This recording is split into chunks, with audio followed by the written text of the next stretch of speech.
అందరికీ నమస్కారం. ఈనాడు మన అఖండ తాండవం ఈ విజయోత్సవ పండుగకు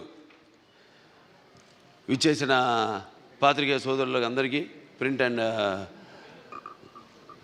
ఎలక్ట్రానిక్ మీడియా వారికి, అలాగే ఈ యొక్క కార్యక్రమాన్ని టీవీల ద్వారా మాధ్యమం ద్వారా వీక్షిస్తున్న తెలుగు ప్రేక్షకులందరికీ, ప్రేక్షక దేవుళ్ళందరికీ నా హృదయపూర్వక కళాభివందనాలు తెలియజేసుకుంటున్నాను. నయాభిగ్రహణ శక్తి ప్రత్యవాయుతోన విద్యతే స్వల్పమపస్య ధర్మస్య త్రాయతే మహతో భయాత్ అంటారు. అంటే కొందరు పుడతారు, ఎవరిని పడితే వాడిని మనం మహానుభావులు అంటాం. అందరూ మహానుభావులు కాలేరు. అంటే ఆ శివుడు ఆజ్ఞ లేనిదే చెమ కూడా కుట్టదు.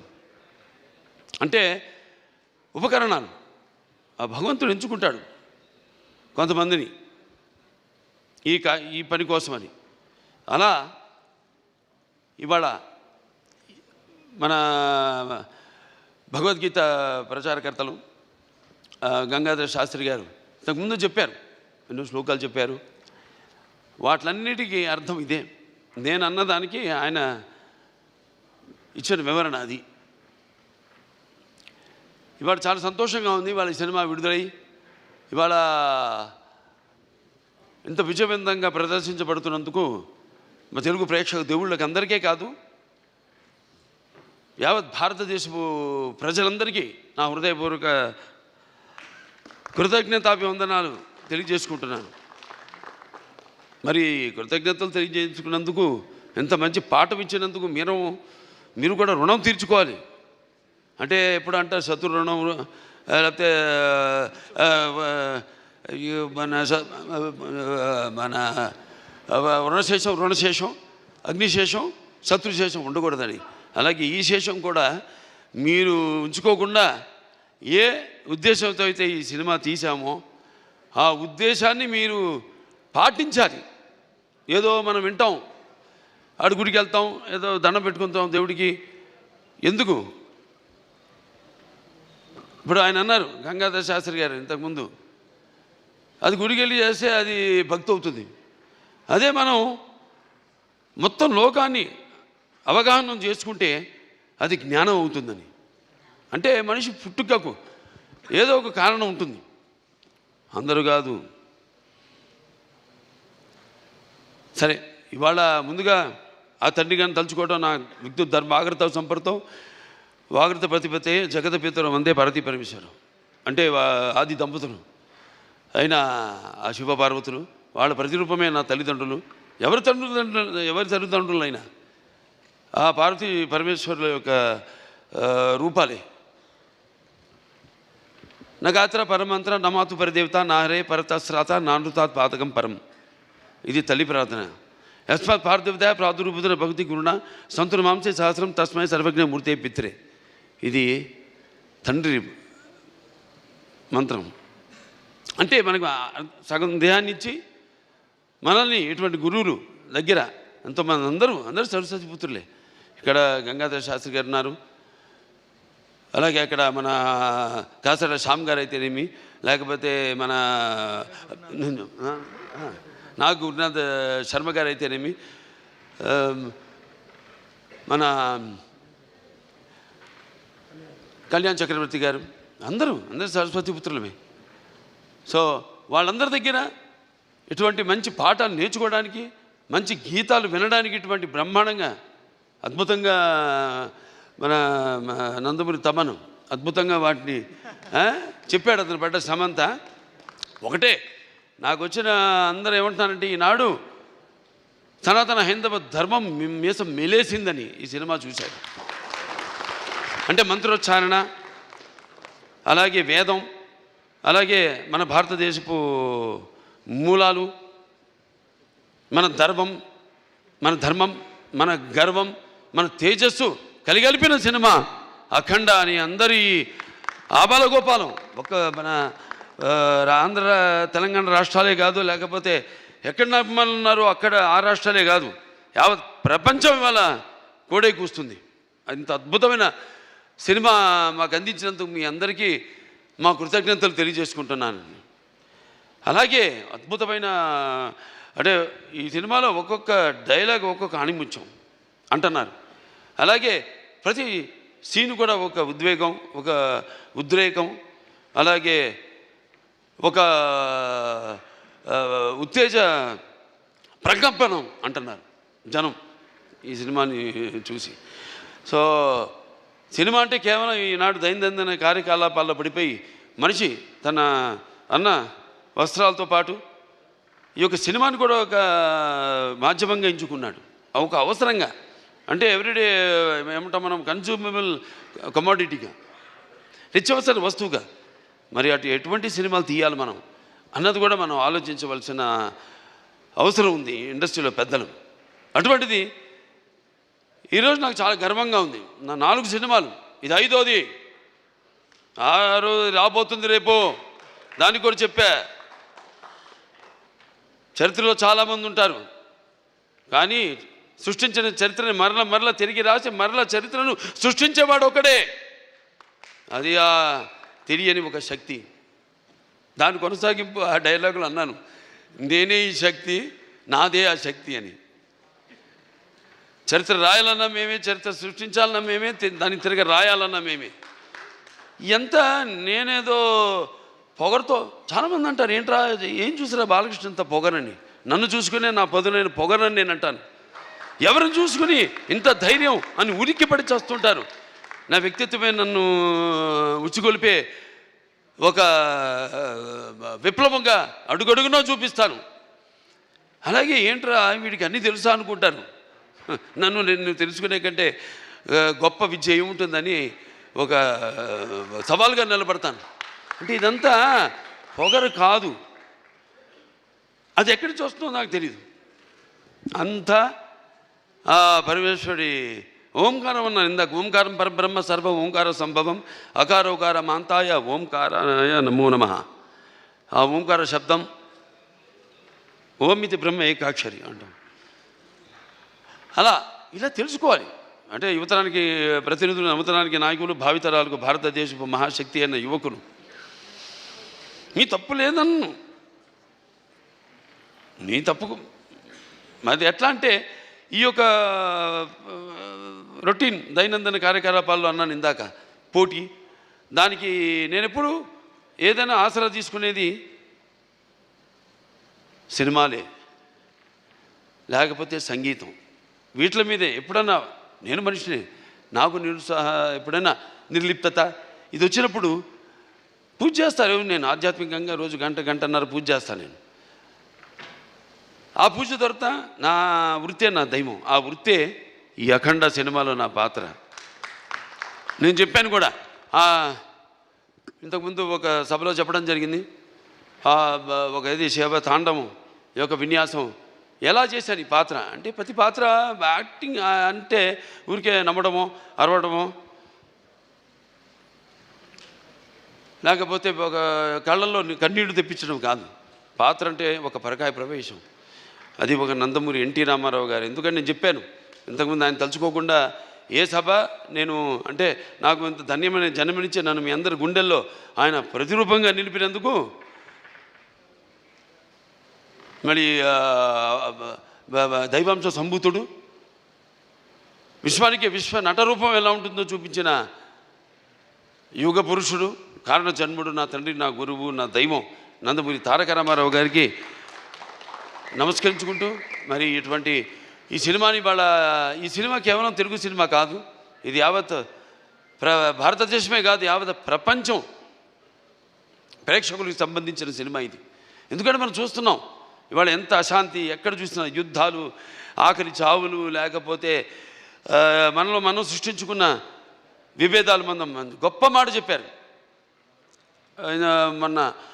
ఇది మన సినిమా గురించి.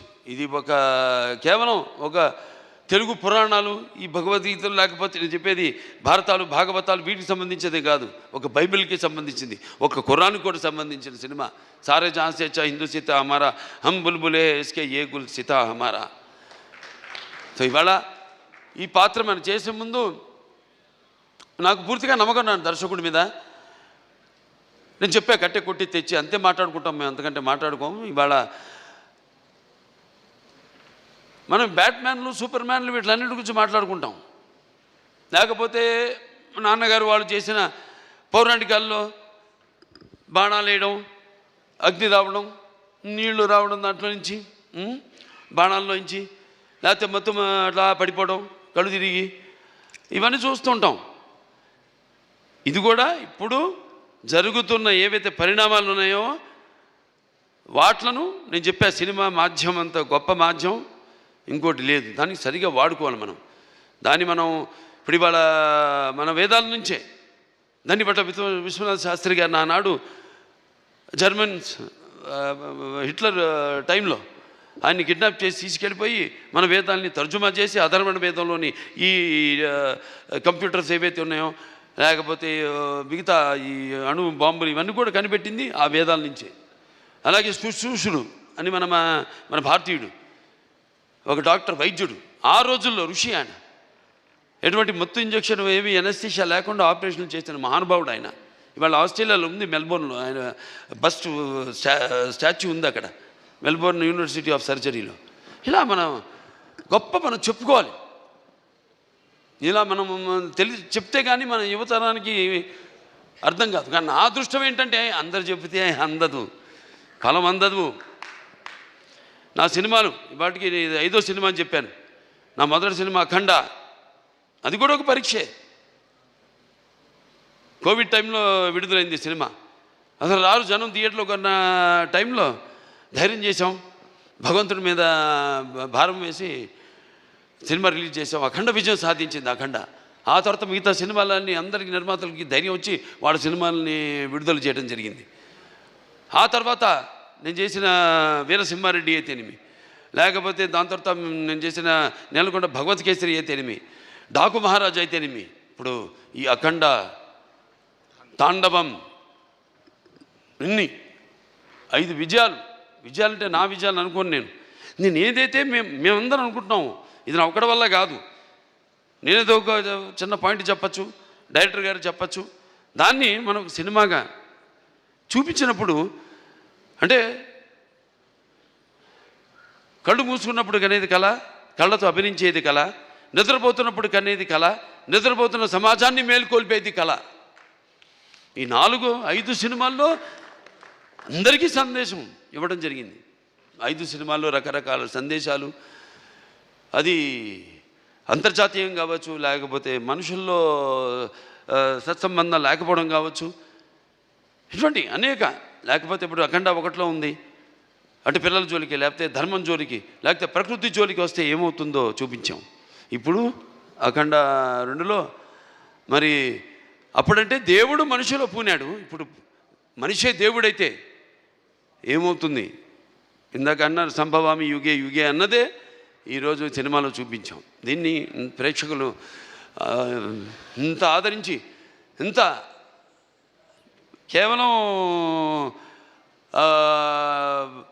ఇండివిజువల్గా ఒక్కొక్కరు వ్యక్తిగతంగా వెళ్ళి సినిమాలు చూడటం కాదు. ఇవాళ మా అందరూ కలిసి కుటుంబ సమేతంగా, సకుటుంబ సపరివార సమేతంగా అందరూ ఈ సినిమా చూసి, అలాగే పిల్లలు కూడా తీసుకెళ్ళి ఈ సినిమా చూపించి వాళ్ళకి కొంచెం మనం ఏంటి, మన మూలాలేంటి, మెయిన్గా మన సనాతన హైందవ ధర్మం ఏం చెప్తుంది అంటే, మన సనాతన ధర్మం యొక్క, సనాతన హైందవ ధర్మం యొక్క శక్తి, దాని యొక్క గర్వం, దాని యొక్క పరాక్రమం ఏంటో చూపించిన సినిమా అఖండ తాండవం. అలాగే మన హైందవ సనాతన ధర్మానికి మూలాలైన ఏదైతే మనం సత్యం దారిలో నడవాలి, ధర్మం దారిలో నడవాలి, అన్యాయం జరిగితే మనం తల దించకూడదు, తిరిగి పోరాడాలి అన్నది చూపించిన సినిమా అఖండ తాండవం. సో ఈ సినిమాని అద్భుతం, ఇంతమంది కష్టపడితేనే ఆ సినిమా అయింది. ఇవాళ అంటే ఒక్కొక్కళ్ళు, ఇప్పుడు తమన్ గారు చెప్పారు, ఆయన పడ్డ కష్టం, నిద్ర లేని ఎన్ని రాత్రులు గడిపారు నాకు తెలుసు. ఆయన సినిమా ఇప్పుడు వచ్చిందని కాదు, వచ్చి దాని ప్రభావం సమాజం మీద ఎంత ఉంది అన్నది చాలా ముఖ్యం. ఎస్, ఎంటర్టైన్మెంట్ ఉండాలి, అన్నీ ఉండాలి. సమ్మపాళ్ళల్లో బాలకృష్ణ సినిమాలు అన్నీ ఉండాలి, సమ్మపాళ్ళల్లో అన్ని రుచులు ఉండాలి. పంచపక్ష పరవాన్నం వడ్డించిన విస్తరిలా ఉండాలి, కాదన్ను. కానీ ఏది ఎంత ఉండాలి, ఎవరు ఏ పాత్రలకి న్యాయం చేస్తారు ఏమిటి అన్నది ఒక్కొక్కటి ఒక్కొక్క పరీక్ష మాకు. అలా ఏదైనా ఏం జరిగినా అంతా ఆ భగవంతుడి మీద భారం వేసి మన పని మనం చిత్తశుద్ధితో చేస్తే ఆ చిత్రం ఒక మంచి సందేశాన్ని ఇటువంటి పరిస్థితుల్లో ఇవ్వడం, దాన్ని ప్రేక్షకులను ఆదరించడం, ఇంత అఖండ విజయం చేయడం మా అందరికి ఎంతో ఒక అనిర్వచనీయమైన అనుభూతిగా ఉంది. మాకు గర్వం చెప్పం, ఇంకా చేస్తాం. ఇవాళ ఈ సభ ఎందుకు పెట్టుకున్నాం? ఓ సినిమా చేసాం, అయిపోయింది. ఆ సినిమా విడుదలయ్యే వరకు ఆ సినిమా ఎలా ఉంటుందా, ప్రేక్షకులు ఎలా ఆదరిస్తారా అని ఎదురు చూస్తూ ఉంటారు అందరూ. సో పిక్చర్ విజయవంతమైనప్పుడు అంటే ప్రేక్షకులు మనం వెన్ను తట్టి ఇలాంటి సినిమాలు ఇంకా మాకు ఇవ్వండి అని వాళ్ళు మనల్ని ఉత్సాహపరిచినట్టే. మాకు భయమే లేదు, తట్టక్కర్లా, చేసి చూపిస్తాం. దానికోసమే నేను చెప్పా, జ్ఞాపికరణ శక్తి ప్రత్యవాయన విద్యతే స్వల్పమపస్య ధర్మస్య త్రాయతే మహితో భయాత్ అని మరి తిరిగి అక్కడికే వస్తున్నా. సరే, ఏదైనా ఈ సినిమా కష్టపడిన వాళ్ళందరూ కూడా నా కృతజ్ఞతలు చేసుకుంటూ నా అభినందనలు, వాళ్ళకి నా అభినందనలు, అలాగే ప్రేక్షక దేవుళ్ళందరూ కూడా ఈ సినిమాని ఎంత అఖండ విజయం చేసిన ప్రేక్షక దేవుళ్ళందరూ కూడా నా కృతజ్ఞతలు తెలియజేసుకుంటూ, ముఖ్యంగా దిల్ రాజు గారు ఇక్కడున్నారు, దిల్ రాజు గారికి, మన మ్యాంగో రామ్ గారికి, అలాగే మన రిలయన్స్ శ్రీధర్ గారికి, డాక్టర్ సురేందర్ గారికి, కొబినేని గారికి, అందరికీ వాళ్ళు పడ్డ శ్రమ ఈ సినిమా విడుదల కావడానికి అంటే దేవుడు పెట్టే పరీక్ష అది. దీనికి ఏమీ మేము, ఎందుకంటే మీరు ఇచ్చే అఖండ విజయం ఉంది, ఇది ఎంత ఆఫ్టర్ ఆల్ నథింగ్. నా తల్లి గారు విజయలక్ష్మి సుందరం గారు పాత్ర చెప్పక్కర్లా, ఎందుకంటే కొన్ని పాత్రలు నేను చెప్పకూడదు అక్కడే, ఎందుకంటే ఆ పాత్రలు నేను చెప్పేదానికంటే గొప్ప పాత్రలు సినిమాల్లో. ఆ శివుడే వచ్చి ఆ చితికి నిప్పంటిస్తే స్వామి అని పలకరించి అద్భుతమైన సన్నివేశం ఒక్కటి కాదు, ఆ సినిమాలో అన్ని అద్భుతమైన సన్నివేశాలు ఇందాక చెప్పాను నేను. సో మనస్ఫూర్తిగా అందరికీ ఇక్కడ నా టీం వాళ్ళందరూ కూడా రామ్ లక్ష్మణ హాస్టల్కి అయితేనేమి, లేకపోతే మా కళ్యాణ్ చక్రవర్తి గారు, కాసాల శ్యామ్ గారు, అలాగే మన నాకు గురునాథ్ శర్మ గారు, అందరికీ మా డాన్స్ మాస్టర్లు శేఖర్ గారికి అయితేనేమి, భాను మాస్టర్కి అయితేనేమి, అలాగే వాళ్ళ గాత్రం ఇచ్చిన సర్వేపల్లి సిస్టర్స్ అయితేనేమి, లేకపోతే సౌందర్య సిస్టర్స్ అయితేనేమి, కృష్ణ గారు అయితేనేమి, సౌందర్య గారు అయితేనేమి, గంగాధర్ గారి గురించి కొందరి గురించి నేను అన్నాను. నేను చెప్పేటంత వాడిని కాదు, పాత్ర అయినా కానీ సినిమాలో ప్రత్యక్షంగా అయినా కానీ నేను అంత పెద్దోడిని కాదు. మా వాళ్ళ గురించి మాట్లాడాల్సిందంతా ప్రేక్షకుల గురించి అంతే. అదే ఈ సభకు ముఖ్యంగా ఇవాళ జరుపుకోవడానికి, ఈ పండుగ జరుపుకోవడానికి. సో ప్రేక్షకుల దేవుళ్ళందరికీ మరొకసారి నా ఈ ఇంత అఖండమైన విజయాన్ని మీకు మీరు దక్కించుకున్నందుకు, మీకు మీరు ఇచ్చుకున్నందుకు మీ అందరికీ నా అభినందన తెలియజేసుకుంటూ నేను సెలవు తీసుకుంటున్నాను.